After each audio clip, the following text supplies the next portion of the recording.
Una vez más tenemos un capítulo de bendición. Hoy tenemos a nuestro pastor Patricio Villarroel, misionero en el Congo. Él es director de la Fundación Happy Children, casado con su esposa Kaubo Kiella, pastor. Esperanza, sale entre medio.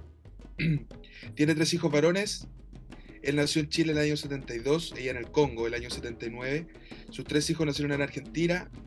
Como ya dije, director de la Fundación Happy Children y el complejo escolar Happy Children, que queda en Goma, en África, y está a cargo de más de 350 niños, muchos huérfanos víctimas de la guerra en Congo y gran número de niños vulnerables.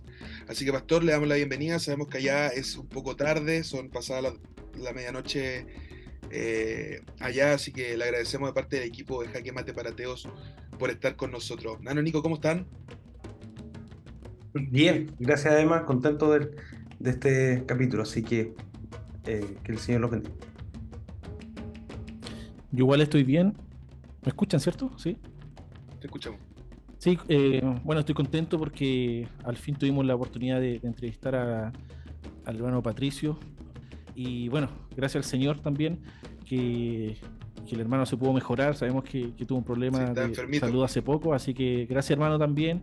Siéntase cómodo, así que solamente estamos esperando a ver qué nos puede enseñar, a ver el Señor qué nos puede presentar el día de hoy con su testimonio.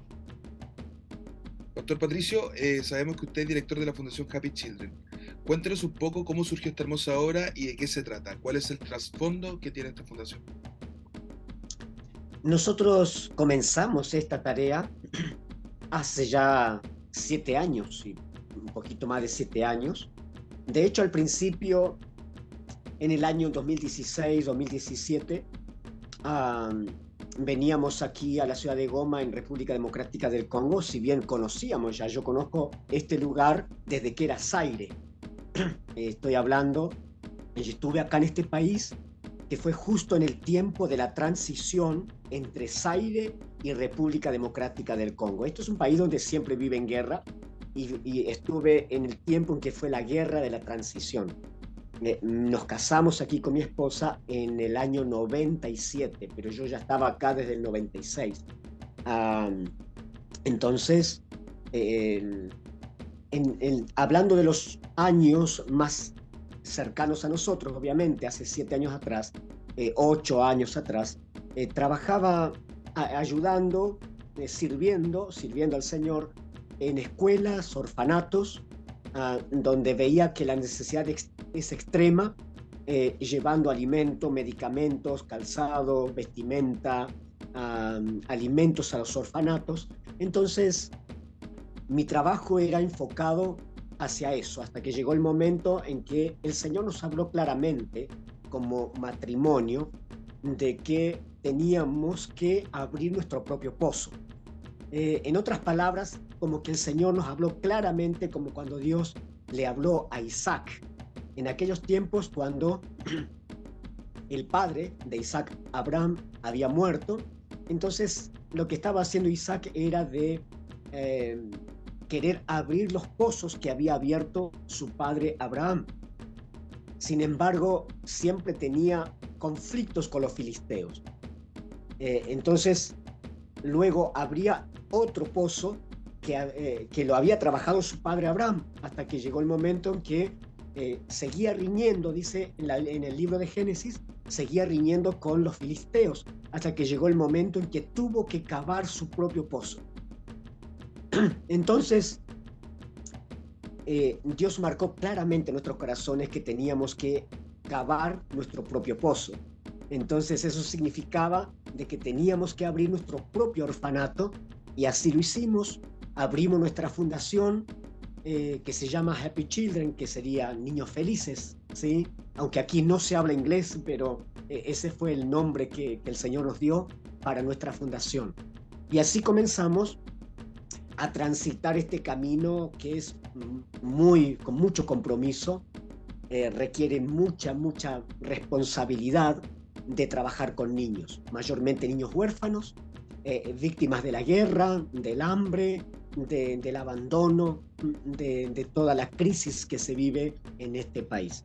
Así que en resumen, que seguramente en el caminar en esta entrevista iré contando situaciones, detalles, pero eso sería el resumen de lo que estamos haciendo. En aquel tiempo comenzamos con 32 niños y hoy en día, bueno, ese 32 ya es apenas un 10%, menos del 10%, ¿no? De lo que hoy el Señor nos permite ministrar, y que ya son más de 350 niños que dependen 100% de Happy Children. Hermano Patricio, yo tengo una pregunta. ¿Nos podría dar un poco el contexto como político social del Congo? Porque la verdad que en lo personal lo desconozco, ya que no salen las noticias. Siempre salen noticias de Europa, de Norteamérica, quizás de acá de Sudamérica, pero de África hay muy poca noticia. ¿Nos podría usted indicar un poco a qué se refiere con las guerras, con niños víctimas de guerra? Bien, este es un país que ya está superando los 100 millones de habitantes. Es una superficie similar a la Argentina. Es un país que está en el centro de África y que de hecho es un país que es muy rico en muchos aspectos. Es rico en lenguas. De hecho, aquí se hablan más de 240 lenguas en el país. Es una riqueza enorme. Bien, pero aparte, la otra riqueza que tiene que ver con la riqueza de los minerales. Aquí es un país que es el país más rico en el mundo de minerales. Y ese es uno de los conflictos muy grandes por la cual, siendo un país que se pisa el oro, es un país donde la gente puede construir sus cabañas en las aldeas y no saben de la riqueza que hay en sus cabañas construidas con barro, y que pueden encontrar diamantes en el medio, que pueden encontrar terribles piedras preciosas de valores extraordinarios, y que aún en las aldeas, literalmente, el oro, el polvo del oro, suele quedarse pegado en el calzado, como también en las ruedas de un vehículo, ¿no? Entonces, de tanta riqueza, pero sin embargo, abunda las enfermedades, abunda el hambre. El 80% de la población del Congo come una ración de comida por día, y el 23% de ese 80% se turnan para comer día por medio. Entonces, la gran porcentaje de esta población tan numerosa en Congo vive con $1, con el promedio de $1 por día en una familia. Entonces, eso hace de que sea un país donde, lamentablemente, siendo tan rico, se viva tan pobre. Pero la razón principal aquí son por las guerras. El conflicto de las guerras, que como bien decía Fernando, no se escuchan en los medios de comunicación, en la televisión, en un noticiero. Es algo que jamás se menciona. Pero la gran razón también es porque son las grandes multinacionales las que financian las matanzas, las guerras en este país. De hecho, creo que ustedes han escuchado lo que es el coltán. Es aquel carbón que abunda en el Congo. El coltán es un carbón que hace que funcione la tecnología moderna, mayormente los celulares. El 80% del coltán en el mundo está aquí a las afueras, en las montañas de esta ciudad, por ejemplo. Entonces, las grandes multinacionales son las que oprimen, y hace ya casi 25 años que están oprimiendo República Democrática del Congo por las riquezas minerales que hay en su suelo, ¿no? Entonces, el blanco, por así decirlo, que es el autor intelectual y también en el aporte económico, llámense asiáticos, europeos o norteamericanos, ¿sí? Quienes financian, ¿en qué sentido? Sí,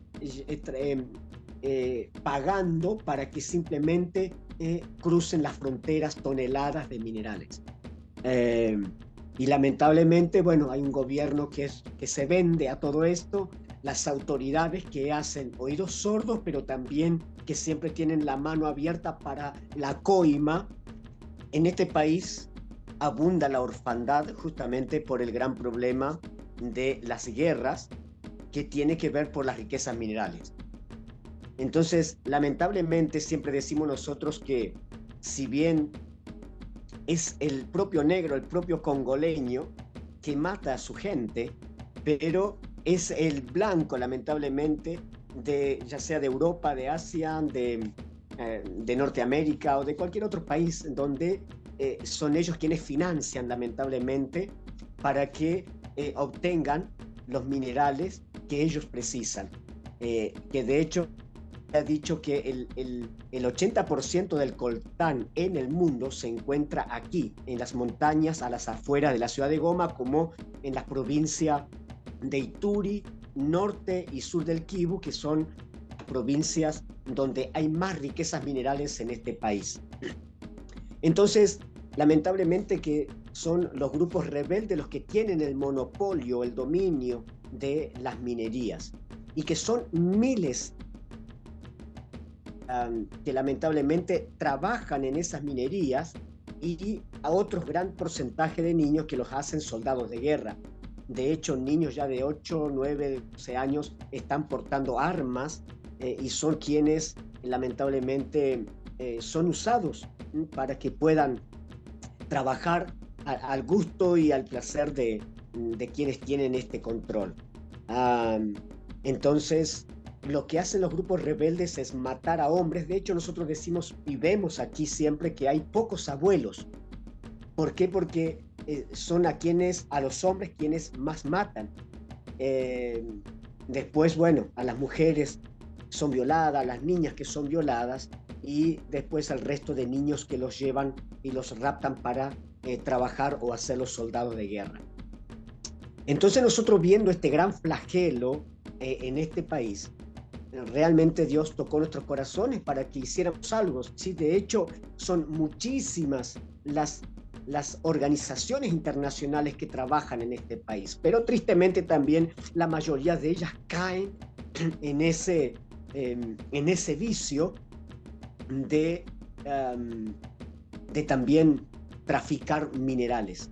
Y quieras o no, podríamos nombrar de las grandes organizaciones internacionales que están metidas en esto. No quiero mencionar en este momento nombres, pero que hay muchísimas muy conocidas que están aquí, que sacan fotos tratando a los niños y que ganan millones de dólares por esos niños, pero lamentablemente también sus narices están metidas en las minerías.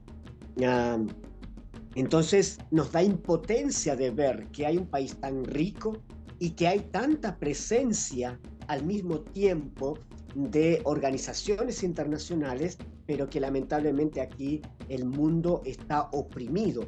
Es muy difícil escuchar a un congoleño que quiera salir del país y regresar. La mayoría quieren salir y no volver jamás.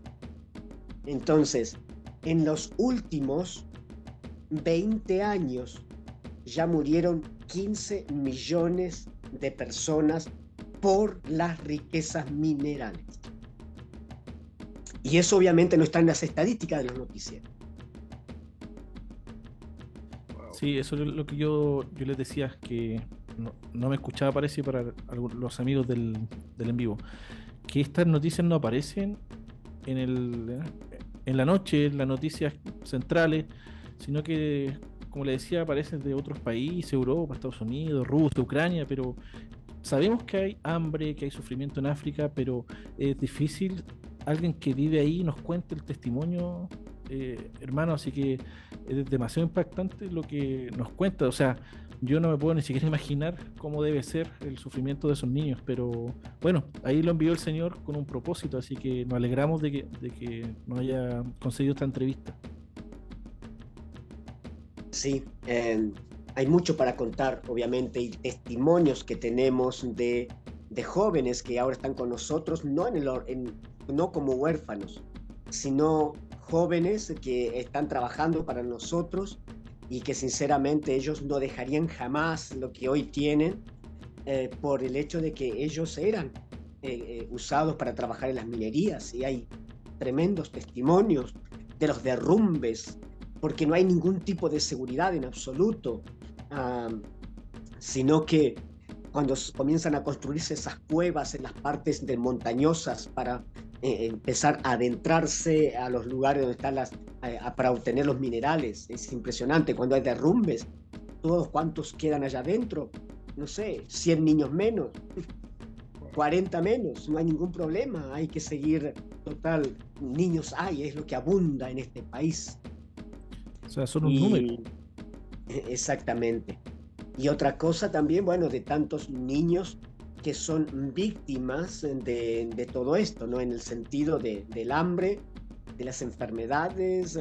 Es un país donde nada encuentras más que el aire gratuito, ¿no? Porque desde luego no hay acceso gratuito en ningún aspecto para la salud. Cualquiera se puede morir por una simple fiebre, por una simple malaria que se puede controlar, muy económico, pero el tema pasa en que la gran mayoría de las familias no tienen los recursos para poder comprar el medicamento, y se terminan muriendo por algo tan simple, ¿no? Entonces, el 7% de todo el país tiene luz eléctrica, y el gran problema también es el agua. Peor todavía, porque puedes vivir sin luz eléctrica, pero vivir sin agua es un gran problema, donde donde la gente tiene que hacer, no sé, filas y esperar horas y horas para que en una canilla pública, o no sé cómo le llaman en Chile, un grifo, ¿sí? Puedan ir a sacar agua en esos bidones amarillos muy conocidos aquí en África, ¿no? Entonces, estas estadísticas son terribles, del hecho de que la gran parte de la población vive sumergida en lo desconocido, más allá de que en el siglo XXI se puede tener de todo y a su vez no tener nada. Me imagino que debe ser difícil también su posición de que querer ayudar también frente a toda esta adversidad de hambre, de guerras.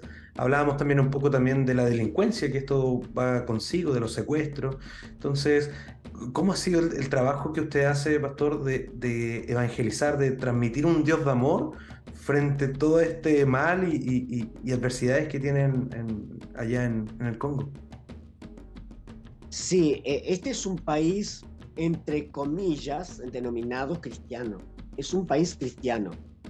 Sin embargo, en la práctica, lamentablemente, el evangelio está muy diluido, muy aguado, muy light. De hecho, lidiamos con ese problema porque uno de los trabajos que yo hago es de capacitar pastores y líderes. Pero la gran parte, porque la Biblia dice que por causa de la ignorancia perece el pueblo. Bueno, aquí se ve muy real eso, ¿no? De que el hecho de que el 23%, perdón, el 34% de la población del Congo ha tenido acceso a la escolarización. Entonces, Internet en Google te va a mostrar otra estadística, te va a decir que hay como un 60% de alfabetización, pero se cuenta solamente en las ciudades. Pero el gran porcentaje de la población que vive en las montañas, en los lugares selváticos, de hecho, salimos aquí tan solamente a 25 kilómetros y la gente no sabe ni siquiera hablar la lengua, diríamos la lengua local, porque la gente no ha ido a la escuela, no sabe leer y escribir. Entonces, eso también repercute en la iglesia. Lamentablemente, el gran porcentaje del cristianismo no ha tenido acceso a la escuela. Entonces, yo puedo estar predicando en un domingo en una iglesia de 200 o 500 personas y tal vez hay 2 o 3 Biblias en toda una iglesia de 500 personas. El gran porcentaje de ellos no saben leer y escribir y el otro porcentaje no tiene acceso para comprar una Biblia. Entonces es todo un problema, donde ahí también corre el riesgo muy grande de aquel pastor, vamos a decirlo, o el líder que está a cargo de esa congregación. Entonces él se puede aprovechar de la ignorancia de la gente y manipular a las personas como él quiere, ¿no? Y obtener a su vez lo que él quiere. Entonces eso pasa muy común aquí. Por lo tanto, la tarea es por un lado gratificante, en el hecho de que ellos cuando ven a una visita, en este caso, o un misionero, porque saben qué tarea estoy cumpliendo, entonces soy muy aceptado, por un lado. Por otro lado, muy rechazado, no por el aspecto espiritual, sino porque el concepto o el pensamiento del congoleño es el que viene de afuera, el blanco, viene para explotarnos, viene para llevarnos las riquezas. Entonces, sin embargo, puedo lidiar con esas dos situaciones. Por un lado, muy amado, y por otro lado, rechazado, porque fácilmente te confunde. Te dice, los blancos son los que nos estafan, quienes explotan nuestro suelo, estamos esclavos, seguimos esclavos de ellos, aunque sí, es un país democrático. No son muchos años que dejaron de ser colonia belga, pero eso es en lo teórico. En lo práctico sigue siendo colonia belga, lamentablemente. ¿Cómo pasa esa barrera? ¿Cómo usted como misionero pasa la barrera de que la gente del Congo diga, el blanco me viene a explotar, y usted le dice, no, vengo a predicarte un Dios de amor? ¿Cómo se da esa diferencia en terreno, me refiero? ¿Cómo usted lo siente? ¿Cómo usted logra traspasar esa barrera? Sí, ahí hay una puerta abierta, en el sentido, la gente es muy receptiva, eso es muy bueno. La gente a modo general es muy receptiva a la palabra de Dios, pero lamentablemente también el pensamiento está muy en los ancestros, muy en sus propias raíces, lamentablemente. Entonces, se puede estar un día, el domingo, o acaso muy religiosos, se puede estar el lunes, martes, miércoles, viernes, sábado y domingo, teniendo el activismo en la iglesia, el activismo, por un lado. Y se puede ser muy religioso y, sin embargo, cuando llega el momento de la enfermedad o cualquier crisis, consultas a un ancestro, consultas al brujo, y acá eso es muy, pero muy común. Entonces, por las dudas, si el Señor no responde, hacemos tal otra cosa, ¿no?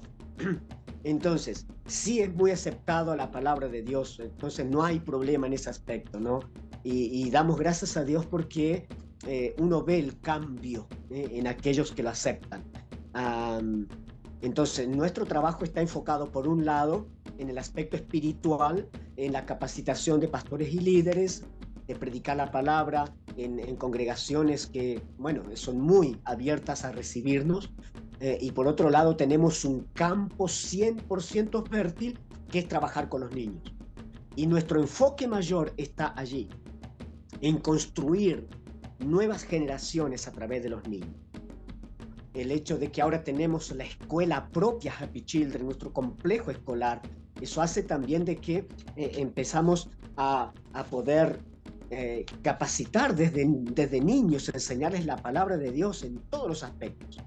Entonces, nosotros somos los que, en cierto sentido, tenemos la total libertad para transmitirle a los niños lo que nosotros queremos. Si bien también tenemos un programa de educación nacional, pero como somos una escuela privada, Happy Children, entonces eso nos permite entrar 100% con lo que yo le digo aquí a nuestros profesores, no a nuestro staff de maestros de la escuela primaria. Entonces no les enseñamos religión a los niños, queremos enseñarle palabra de Dios y que ellos puedan crecer con una mentalidad diferente. Entonces empezar a construir con los niños es nuestro nuestro mayor esfuerzo, nuestro mayor compromiso. Porque los que ya tienen una idea formada, la gente que hace 20, 25 años que son creyentes, que han estado asistiendo a las iglesias y tratar de cambiarle la mentalidad, obviamente que es tarea del Espíritu Santo, pero es un trabajo muy, muy difícil. No importa dónde, sea en Chile, sea en la China o sea aquí en el Congo. Entonces, tratar de cambiar la mentalidad de una persona grande es complicada. Por eso nuestro esfuerzo, nuestro enfoque está en los niños. Una consulta, pastor. Ya en la práctica, cuando ustedes van y predican a estos niños o adultos que han sufrido mucho, bueno, si hay un Dios, porque me imagino que algunos no han escuchado de Cristo, no sé, ahí usted nos puede comentar, ¿por qué Dios permite eso? ¿Por qué permitió esto? Se hacen esa pregunta y ustedes cómo llegan a esa respuesta también. Porque lo hemos analizado en el programa, que uno de los argumentos del ateo siempre es el sufrimiento en el mundo, y sabemos que hay mucho sufrimiento en África. Entonces, ¿cómo ustedes pueden sortear esa barrera y cuál es la respuesta que le dan a estas familias y a estos niños con tanto sufrimiento en sus vidas? En lo práctico nosotros tenemos un lema, y ese lema se llama el amor. Entonces, entendemos que el amor es terapéutico en sí mismo. No solamente en lo que Dios hizo por nosotros, de tal manera amó. Entonces, Él amó tanto que hizo lo correcto, ¿bien? De enviar a su Hijo para salvar a una humanidad perdida. Y en eso encajamos todos nosotros. Sin embargo, humanamente, y especialmente nosotros como hijos de Dios, entendemos que el abrazo es terapéutico. Entonces, empezar a mostrarles ese amor que ellos nunca recibieron, porque para colmo de todo, el congoleño, y como muchos países africanos, son poco afectivos. Entonces son pocos demostrativos a lo que es el afecto. Entonces es allí donde nosotros tenemos una herramienta preciosa que tiene que ver con el hecho de que conocemos a un Dios de amor y expresar ese amor para con ellos, demostrárselos, abrazarlos, amarlos. Entonces, de allí se abre la puerta directamente a lo que es el amor del Padre. Perfecto. Por lo tanto, eso es algo que muchos que han querido visitar el Congo y dicen, ¿qué tenemos que llevar? Miren, lo material puede estar o no estar, pero lo más importante es que traigan amor. Qué lindo lo que dice Pastor, porque hablábamos hace unos días con el hermano Josué Moreno, un hermano de España, que él también decía que el mismo Señor Jesús, cuando le preguntaron, le decía, con esto conocerán que son mis discípulos, en que tengan amor los unos por los otros. Y es el cambio, es lo diferente que tenemos los hijos de Dios. Exactamente, y de hecho, bueno, el mundo está necesitado y no necesariamente tiene que estar necesitado en el aspecto económico. Puede ser muy rico, muy adinerado y ser pobre del alma, pobre del espíritu, pero que necesita en algo práctico. Entonces, como está el dicho que dice de que ¿qué tal si dejamos de hablar mucho para que prediquemos con nuestra vida, con nuestro ejemplo, ¿no? Entonces necesitamos menos palabras para ir más a lo real. Usted decía que tenía una frase de oración y algo así. Oración. Oración, me gustó. Oración. Sí, de hecho el trabajo que Dios nos permite hacer aquí es un trabajo de milagros. Vemos continuamente de cómo Dios obra y ¿nos puede comentar un poco de eso, Pastor? Económico. De cómo Dios, su providencia, cómo Él actúa en estos ambientes tan adversos y tan donde la gente, como usted decía, cuando tiene un problema de enfermedad o cualquier cosa, acude a los brujos, o sea, algo rápido, eso ellos necesitan ver. ¿Nos puede comentar alguna experiencia que a usted lo haya impactado en lo personal? De hecho, tenemos muchísimos milagros. Por un lado, por el aspecto económico, le creímos a Dios de que Dios está en el asunto. La palabra de Dios dice de que Dios es padre de huérfanos y defensor de viudas. Por lo tanto, no le tenemos miedo al desafío de seguir trayendo a más niños, por ejemplo. Entonces, el hecho de que sabemos de que Dios se ocupa y Dios es quien se encarga de tocar corazones, Él hace. Amén. Y a veces nos sorprende porque simplemente llega algún mensaje en WhatsApp y dice: soy tal persona, me hablaron de ustedes o lo vi en un programa de televisión o los escuché de alguna forma en las redes sociales, ¿cómo puedo colaborar con ese maravilloso ministerio? Entonces, Dios es el que lo hace. Nosotros no estamos en las redes sociales pidiendo dinero jamás. Simplemente decimos: esto es lo que está ocurriendo, esto es lo que hacemos, y Dios se encarga de tocar los corazones. Entonces, en el libro de Proverbios dice: salva a los que están en peligro de muerte, libra a los que son llevados a la muerte. Y nosotros aquí es tocar la muerte todos los días. Entonces, un poco encaja también en la pregunta que estabas haciendo. ¿Cómo? A ver, las experiencias. Hemos visto milagros de algún niño que llegó mudo y que ahora habla, niños que estaban con problemas de salud, pero de lo más atroz, de lo más inhumano, cuando quienes estaban a cargo de esos niños nos trajeron los niños casi un cadáver, y sin embargo hoy en día son hermosos niños que tenemos, niños que no sé, de distintas formas, niños que han sido, incluso niñas que han sido violadas. Esas niñas hoy están con nosotros. Por lo tanto, el tema de la malnutrición, que la tocamos muy, pero muy de cerca, continuamente tratando con niños de la malnutrición.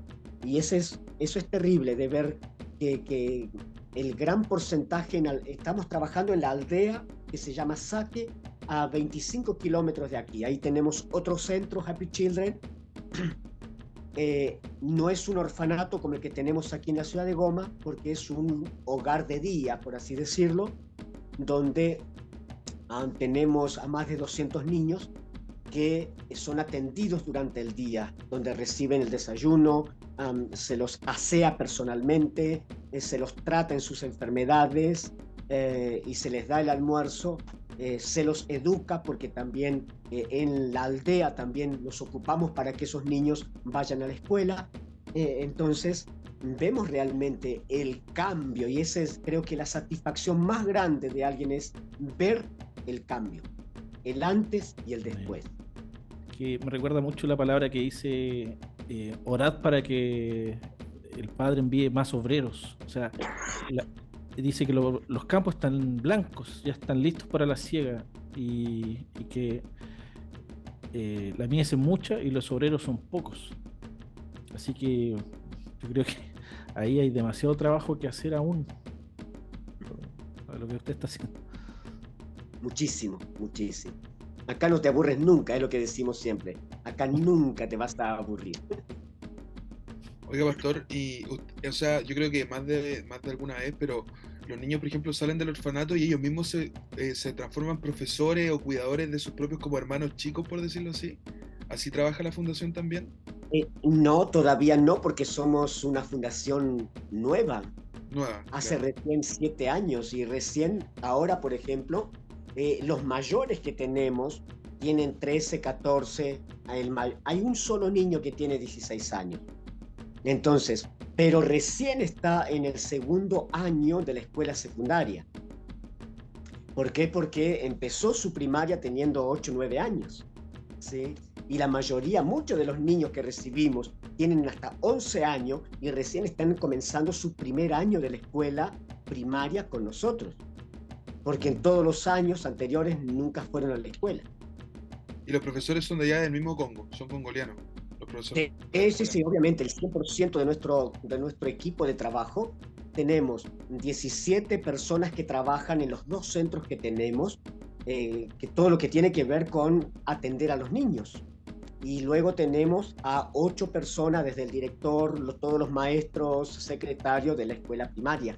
Todos son con sueldos y muy bien pagos en lo que significa un sueldo aquí en República Democrática del Congo. Y dentro de todo lo que usted ha vivido, que supongo que nos puede contar mucho, ¿hay algo en específico que le haya impactado su vida como misionero? ¿Alguna vivencia que usted nos pudiera contar que se le venga a la mente ahora, tipo jaque mate para Teo, algún milagro, como decía Nano, pero algo que a usted le haya impactado dentro de todos los años que lleva como misionero? Yo creo que más bien tiene que ver con, bueno, ya dije algo de eso, ¿sí? De ver el antes y el después, de ver que la palabra tiene poder y que es real, ¿sí? Entonces, en las manos del Señor todo se transforma, y esa es una realidad innegable, el poder que tiene la palabra del Señor. Entonces, vemos realmente eso impactante cuando, no sé, desde el aspecto, desde lo material hasta las vidas de las personas, cuando uno dice, wow, esa palabra llegó en la mente y ahora el actuar de esa persona es diferente. Entonces, eso realmente creo que es lo que más impacta, o lo que a mí me ha impactado, del hecho de que en un lugar donde podríamos decir que reina la muerte, lamentablemente, podemos ver que hay esperanzas. Bien, entonces, en el libro de Job, en el capítulo 14, versículos 7 al 10 aproximadamente, donde dice que si el árbol fuere cortado, aún hay de él esperanza. Y aunque su raíz se fuere muerto en el polvo, al percibir el agua, dice, retoñará aún y hará copa como planta nueva. Entonces, ese texto nos está diciendo de que hay esperanzas y no importa para quién, no importa cuán podrida está la situación, como solemos llamarlo, ¿no? Es decir, está todo tan mal. Sin embargo, cuando esa vida, esa familia recibe el agua que es el Espíritu Santo, la presencia de Dios, se transforma, y aquello que para esa persona estaba muerto y que no hay más futuro, el Señor dice, hay en él esperanzas. Por lo tanto, creemos que no está todo perdido, que hay posibilidades de que seamos transformadores en el lugar donde estamos. No necesariamente venir al Congo o irse a la India a trabajar con leprosos, sino el hecho de que en tu entorno Dios te ha puesto en el lugar correcto para que puedas marcar la diferencia. Y si alguien tiene el llamado misionero, ¿cómo saber si uno lo tiene o no? ¿Cómo usted supo que lo tenía o no? Yo empiezo por eso, ¿sí? No sé si yo tengo un llamado específico. Yo no fue como Moisés que recibió un llamado en una zarza, ni tampoco una voz audible como Isaías, cuando el Señor dice, ¿quién irá? ¿Sí? Y él dice, yo iré, heme aquí. No fue el caso mío, no fue el caso como el de Jeremías, ¿no? De que, oh Señor, yo no sé, soy un niño todavía. Y el Señor le dice, pero yo te conozco en el vientre de tu madre, por lo tanto haré de ti tal cosa, ¿no? No, en el caso mío yo nunca lo vi así, nunca recibí un sueño específico. Simplemente yo creo que mi ministerio comenzó como en el ministerio de Nehemías. Entonces, cuando Nehemías escuchó, y él era copero del rey, en un rey pagano que no conocía a Dios, sin embargo, él cuando escuchó de que las puertas de su ciudad, de Jerusalén, habían sido prendidas fuego, donde estaba el caos total en su lugar de origen, que de hecho era el pueblo de Dios, sin embargo, él fue movido realmente su corazón, se entristeció en lo profundo, y él dijo, tengo que hacer algo. Y fíjense que él empezó a tocar puertas y no necesariamente en las iglesias.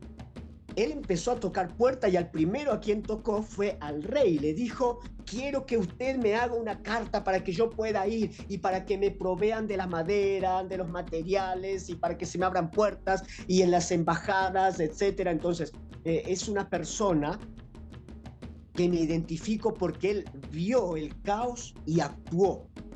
Y él no esperó una voz visible, una voz audible, perdón, para que le digan tienes que ir. No, él simplemente como ser humano fue movido a misericordia, por así decirlo, para actuar. Entonces, cuando yo vi el caos, yo vine a este lugar y la primera vez que pisé esta tierra fue en el año 96, cuando todavía estaban los refugiados ruandeses, cuando fue el genocidio de Ruanda y los refugiados estaban aquí en esta zona. Entonces, cuando vi la realidad, simplemente dije, tengo que hacer algo. Y vuelvo a decir, no tuve ni un sueño, ni una profecía, simplemente, como dice el Señor, Él los envió y dice, vayan. Y como el varón de Macedonia, a quien Pablo escuchó esa voz, y le dice, pasa y ayúdanos. Entonces, simple, ¿qué estás esperando para levantarte y hacer y ver la necesidad? Es decir, no hay peor ciego que el que no quiere ver. Entonces, hay muchos que prefieren esquivar la necesidad porque o se sentirán como hipócritas de no hacer nada o se sentirán tocados para moverse y actuar. Entonces, creo que ahí está justamente la función del Hijo de Dios hoy. Es decir, no tengo que esperar cuando el Señor dice, vayan. Y cuando a los discípulos les dice, vayan por todo el mundo, prediquen el Evangelio con las palabras, con sus vidas, y si pueden hablar, hablen. ¿Sí? Entonces, simplemente tienes que levantarte e ir. ¿Ves la necesidad? Actúa. Algunos dicen, bueno, yo voy a orar. Bueno, en el libro de Santiago no dice eso. En el libro de Santiago dice, si tú ves que tu hermano tiene hambre y le dices, ve a tu casa en paz, ve y come. Oraré por ti. Y si ves a tu hermano de que tiene frío y no tiene abrigo y le dices, ve a tu casa y caliéntate y oraré por ti. Perdón el agregadito, ¿sí? Pero en definitiva, creo que el gran porcentaje del cristianismo ronda en eso. Y aseguro que la mayoría ni siquiera oran por él. El verdadero cristiano es simplemente, a ver, ¿dónde está la necesidad? No solamente en lo material, sino también en lo afectivo, en lo espiritual, no sé, en lo psicológico. ¿Dónde está esa persona herida, esa mujer que llora, ese hombre que necesita un abrazo, que no llora con lágrimas externas, pero en su interior está llorando? Entonces, claro, la necesidad es grande y es allí donde tenemos que hacer algo. Amén. Nosotros somos siervos inútiles, dice la palabra. Aún sabiendo lo que tenemos que hacer, somos siervos inútiles, así que, bueno, no sé, Emma creo que decía que tenía ganas de ir. Sí, siempre me ha ¿Lo harían, gustado. Emma? ¿Sí?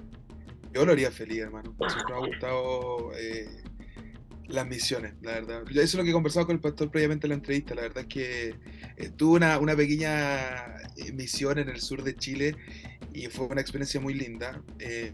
Me imagino cuánto más África, que es un país que necesita mucho, mucho más, tanto culturalmente como efectivamente, como monetariamente, todo. O sea, estamos hablando, como decía el pastor, de un país que roza la muerte día a día, que toca la muerte día a día, y trabajar con niños, aparte que a mí me encantan los niños, hermano, es un sueño llegar a hacerlo, así que si algún día me permite hacerlo, por algo nos puso al pastor en el camino.